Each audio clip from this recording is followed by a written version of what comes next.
Programme में एक बार फिर खुश आमदीद। बात हो रही थी मौजूदा सियासी सूरत हाल, आने वाली हुकूमतें, चैलेंजेस का जो सामना करना पड़ेगा। गौस मोहम्मद साहब, अब गुफ्तगू हम कर रहे थे, सदा साहब की गुफ्तगू भी आपने सुनी। इस वक्त फेडरेशन में तो ज़ाहिर है पाकिस्तान पीपल्स पार्टी आपको सपोर्ट कर रही है। पंजाब में असूली तौर पे क्या पाकिस्तान पीपल्स पार्टी को भी आप साथ शामिल करेंगे? पाकिस्तान पीपल्स पार्टी का क्या है, चूँकि वहाँ पे तो आपकी पोजीशन बेहतर है, सिंगल लार्जेस्ट पार्टी हैं आप। मरियम बीबी ये कह रही हैं कि हम पंजाब को मिसाली बनाएंगे। शहबाज शरीफ साहब ने इसमें कोई शक नहीं, पंजाब में बड़े अच्छे काम किए। एज सीएम तो वो उनकी परफॉर्मेंस बहुत अच्छी रही, एज प्राइम मिनिस्टर उनको चैलेंजेस का सामना रहा। समझते हैं कि उस लेगेसी को मरियम बीबी जो है वो कैरी फॉरवर्ड कर पाएंगी पंजाब में? सरदार साहब, सॉरी, गौस मोहम्मद साहब, गौस मोहम्मद साहब सुन पा रहे हैं आप मुझे? सरदार साहब, आपको आवाज़ आ रही है?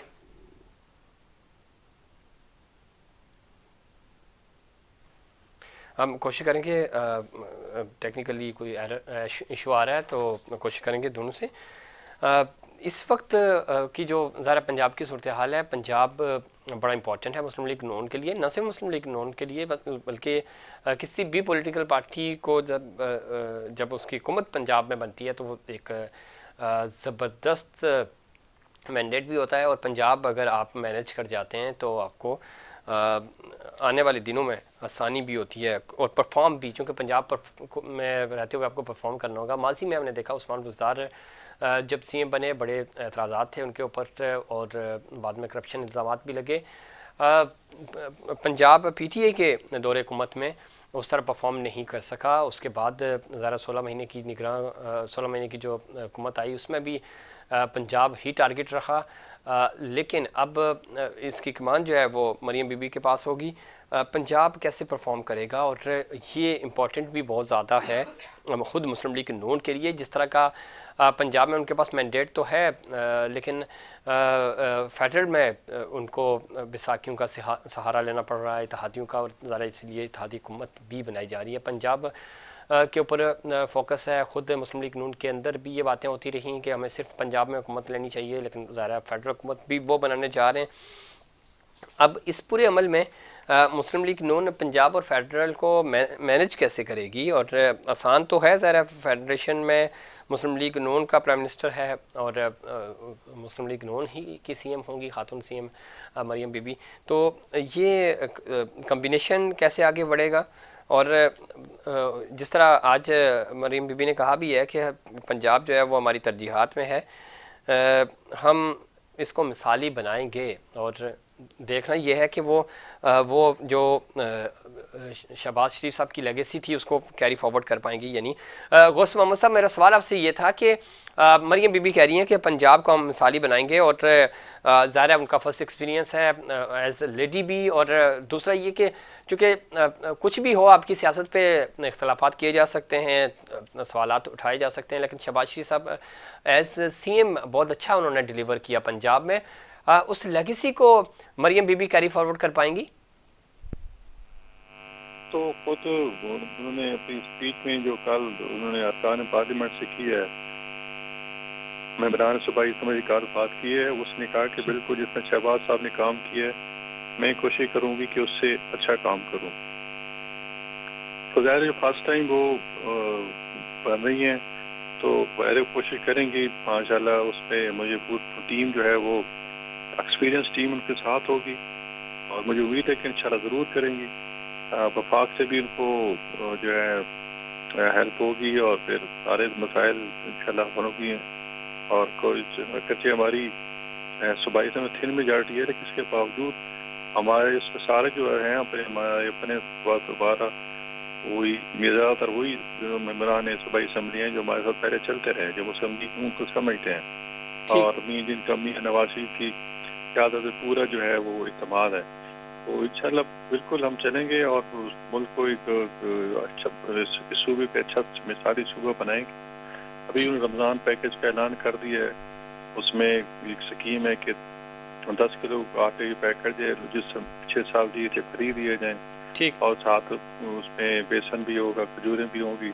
एक रमज़ान पैकेज दे रहे हैं जो बेनज़ीर इनकम सपोर्ट प्रोग्राम जो रजिस्टर्ड हैं उनको सबको फ्री मिलेगा।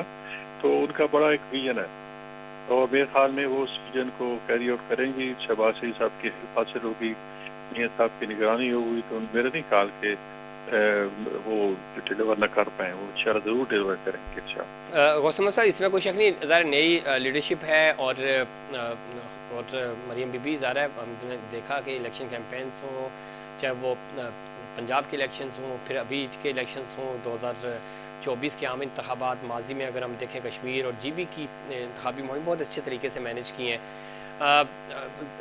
ये चीज़ें तो बीइंग अ पोस्टर गर्ल जब हम देखते हैं तो मरीम बीबी का बड़ा ज़बरदस्त इम्पैक्ट है, लेकिन एडमिनिस्ट्रेशन थोड़ी सी डिफरेंट है। यही एक्सपीरियंस जो चूँकि जो सियासी पंडित समझते हैं कि बीइंग अ CM शहबाज शरीफ साहब ने बहुत अच्छा परफॉर्म किया और जब वो प्राइम मिनिस्टर बने तो वो चीज़ें उस तरह नहीं परफॉर्म कर पाए। तो आप समझते हैं कि यहाँ पे भी कोई इस तरह की चीज़ होगी? और एक चीज़ जो सबसे ज़्यादा इंपॉर्टेंट आपके जो इंतखाबात पंजाब के की जब हम ख़ास तौर पे बात करते हैं कि वो वोटर आप उस तरह नहीं निकला, आपके जो लोग हैं पार्टी के अंदर भी वो ये समझते हैं कि चूँकि शहबाज शरीफ साहब की कोऑर्डिनेशन मैनेजमेंट बहुत स्ट्रॉन्ग थी, वो हर डिस्ट्रिक्ट पे और डिस्ट्रिक्ट में भी सब डिवीजन्स पे लोगों के साथ कोऑर्डिनेशन एक अच्छा एक नेटवर्क बनाया हुआ था। वो नेटवर्क ज़रा मरीम बीबी की बिल्कुल अपनी टीम है। मैं इसको थोड़ा सा इस तरह भी करूँगा कि जुल्फ़िकार अली भुट्टो साहब को हमने देखा कि उनकी अपनी टीम थी, मोहतरमा बेनज़ीर भुट्टो शहीद की अब टीम जो है थी वो बिल्कुल अपनी टीम थी, और बाद में हमने जरदारी साहब को और बिलावल भुट्टो को देखा तो उनकी कैबिनेट उनकी जो होता है ना कि नौरतन, वो बिल्कुल डिफरेंट थे। तो आप समझते हैं कि मरीम बीबी एडमिनिस्ट्रेटिव पॉइंट ऑफ व्यू से ज़रा अभी नई हैं, तो यहाँ उनको शहबाज शरीफ साहब वाली टीम या उस तरह के लोग शामिल करने होंगे ताकि एडमिनिस्ट्रेशन पॉइंट ऑफ व्यू से मैनेज करें। मैं अगेन ये कह रहा हूँ कि जब हम वैसे बात करते हैं, जलसे जुलूसों की बात करते हैं या उनकी जो अपीयरेंस की बात करते हैं, तो मरीम बीबी की बहुत अच्छी है, बट ज़रा चीज़ों को मैनेज करना, सुबह चलाना थोड़ा सा डिफरेंट है। देखिए वो उसमें फर्स्ट टाइम है, लेकिन वो ये नहीं कि पहली दफ़ा MPA बनी है या MNA बनी है। वो वालिद साहब के साथ कितने अर्से से अटैच हैं, शहबाज साहब के साथ कितने अर्से से अटैच हैं, तो सारे ये जितनी उनकी टीम है उनसे शनासाई है, एक दूसरे को समझते हैं। और वही टीम जिसने शहबाज साहब को चलाया और हमजा सबको चलाया, वही अब मरीम को चलाएगी। तो टीम सारी एक्सपीरियंस टीम है, कोई नए बंदे नहीं है, कुछ 2-4 नए होंगे, बाकी सारी पुरानी टीम होगी। और वो उसमें ये एक टीम की जो है ना हार्ड वर्किंग या उसकी सलाहियतों पे कोई शक नहीं है। ज़ाहिर है एक लीडर भी कि अपना एक विजन होता है, लेकिन चलाने वाले तो लोग होते हैं ना। तो वही जो उन्होंने शहबाज साहब के साथ तो कंपनी की वही मरीम साहब के साथ होंगे, तो मेरा नहीं ख्याल के कोई उसकी उनकी कारकर्दगी पे कमी है या फ़र्क पड़ जाए। तो मरीम साहब इंशाल्लाह आप देखेंगे कि बहुत अच्छा एडमिनिस्ट्रेशन भी होंगी और बहुत अच्छे रिजल्ट भी आपको देंगे इंशाल्लाह। ठीक है। अच्छा, और साथ ही साथ पंजाब में आप पाकिस्तान पीपल्स पार्टी को साथ शामिल करेंगे या किसी दूसरी जमात को शामिल करने की कोशिश करेंगे? इस पर लाइन ड्रॉप हो गई, हम कोशिश करेंगे कि दोबारा हमारा रब्ता बहाल हो सके और पूछेंगे कि पंजाब चूँकि मरीम बीबी के पास एडमिनिस्ट्रेशन की जब हम बात करते हैं उसका एक्सपीरियंस उनके पास है उस तरह का नहीं है, लेकिन एक चीज़ जो इम्पॉर्टेंट है कि वो एक क्रेज़ ज़रूर है और वो क्राउड पुल करती हैं, ज़ाहिर खातून हैं, ये सारे एज उनको मिलेंगे और अगर थोड़ा सा वो डिलीवर करती हैं तो ये उनके लिए बड़ा इम्पॉर्टेंट होगा और एक मौका भी है बेहतरीन परफॉर्मेंस देने के बाद। माजी में अगर हम देखें तो नवाज शरीफ साहब ने भी पहले पंजाब से आगाज़ किया, फिर वो 3 दफ़ा प्राइम मिनिस्टर बने। शहबाज शरीफ साहब ने भी सूबे को सर्व किया, उसके बाद प्राइम मिनिस्टर बने, अब दूसरी दफ़ा प्राइम मिनिस्टर बनने जा रहे हैं। मरीम बीबी चूँकि मुस्लिम लीग नून की क़यादत उनके पास है, नवाज शरीफ साहब बिल्कुल बैक ड्रॉप पे चले गए हैं, अब वो पीछे बैठ के अपनी मशावरत और किंग मेकर का किरदार अदा करेंगे। वो चाहते हैं कि मरीम जो है वो परफॉर्म करे, वो बेहतर तरीके से मैनेज करें और आगे ये ग्रूमिंग का वक्त है और आने वाले दिनों में वो प्राइम मिनिस्टरशिप के लिए भी ज़ाहिर है उन्होंने जाना है। इस पूरे अमल को जब हम देखते हैं तो क्या ये एक मरियम बीबी के ऊपर ये प्रेशर भी होगा और चीज़ों को मैनेज भी करना होगा।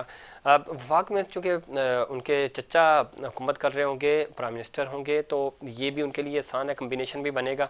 फ़ंड्स का मामला वैसे भी 18वीं तरमीम के बाद सूबों के पास है, सूबे खुद मुख्तार हैं, वो बहुत सारी चीज़ें फ़ंड जनरेट कर सकते हैं और उनके पास ये इख्तियार है कि वो अपने डेवलपमेंट्स फंड्स भी खर्च करें। तो ये सारी चीज़ें वो कैसे मैनेज करेंगे, ये बहुत इंपॉर्टेंट होगा। साथ ही साथ सिंध की जब अगर हम बात करें तो सूबा सिंध में मुस्लिम लीग नून का ज़्यादा स्टेक नहीं है, MQM भी उस तरह चूँकि इत्तेहादी है हुकूमत की, तो अगर हम बात करें तो क्या उनको भी पाकिस्तान पीपल्स पार्टी ऑफ़र करेगी, क्योंकि यहाँ पाकिस्तान पीपल्स पार्टी बहुत आसानी से अपनी हुकूमत बनाएगी और इसमें पाकिस्तान पीपल्स पार्टी को किसी का साथ नहीं चाहिए, लेकिन पाकिस्तान पीपल्स पार्टी की एक चीज़ वो हमेशा इत्तेहाद पे और इन चीज़ों पे यकीन रखती है। वो कोशिश देखना ही है कि उनकी जो पार्टी है वो क्या फ़ैसला करती है, आला क़यादत कैसे मैनेज किया जाए सिंध को। और सिंध अगेन सिंध ने पाकिस्तान पीपल्स पार्टी पे ट्रस्ट किया, उनको वोट मिले। अब क्या परफॉर्म करेगी Pakistan People's Party Sindh level पे, चूँकि 15 सालों में भी कोई बहुत ज़्यादा हमें यहाँ पे डेवलपमेंट्स नज़र नहीं आई, जिस तरह का मैंडेट अवाम ने पाकिस्तान पीपल्स पार्टी को यहाँ पे दिया। लेकिन ये एक चैलेंज होगा ख़ुद पाकिस्तान पीपल्स पार्टी के लिए भी, और अगर इस दफ़ा परफॉर्म नहीं किया, चीज़ें बेहतर ना हुई, तो मैंडेट जो है वो इनसे छिन भी सकता है।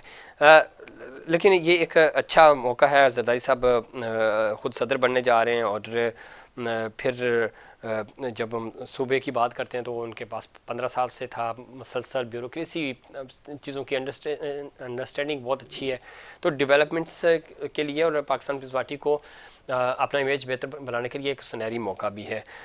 तो देखना ये है कि ये चीज़ें भी कैसे आगे चलेंगी। दूसरा जो इम्पोर्टेंट मामला है पाकिस्तान तहरीक इंसाफ और मौजूदा हुकूमत की, जब हम बात करते हैं IMF में कैसे मामला मैनेज होगा, और IMF के लिए कहा यह जा रहा है कि शायद इमरान खान साहब ख़त लिखेंगे IMF को कि उससे पहले तहकीकात हों। क्या ये ख़त जारी होगा, लिखेंगे, और अगर ये करते हैं तो इसका इम्पेक्ट क्या आएगा? तो इसके ऊपर चूँकि अली मोहम्मद खान साहब ये कह रहे हैं कि हम समझते हैं कि इस तरह का कोई ख़त हम नहीं लिखेंगे या कोई इस तरह की कोशिश नहीं करेंगे जिसकी वजह से मुल्क को नुकसान हो। हाँ, हम धांधली के ख़िलाफ़ तो आवाज़ उठाते रहेंगे।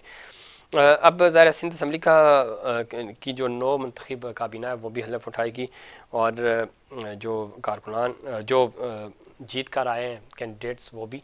तो अब देखना यह है कि ये चैलेंजेस हैं, नए चैलेंजेस हैं, नई हुकूमत होगी, चैलेंजेस वही पुराने हैं, कैसे परफॉर्म करेंगे, और मैंडेट उस तरह का नहीं मिला फुल फ्लैश।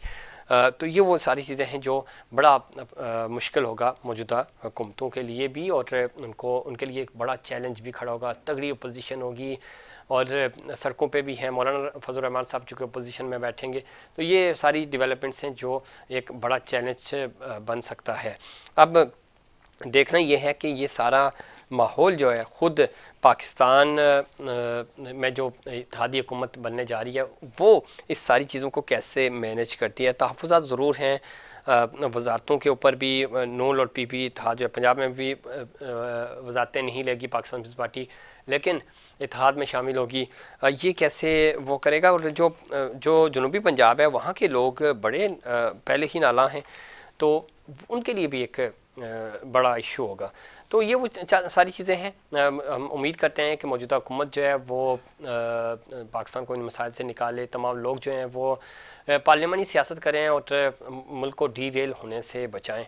तो ये था नाज़रीन आज का प्रोग्राम। हमने कोशिश की कि इसके ऊपर गुफ्तगू की जा सके, आने वाला जो मंजरनामा आपके सामने रख सकें। मुझे और इंसाइड पाकिस्तान की पूरी टीम को दीजिए इजाज़त। अल्लाह निगहबान।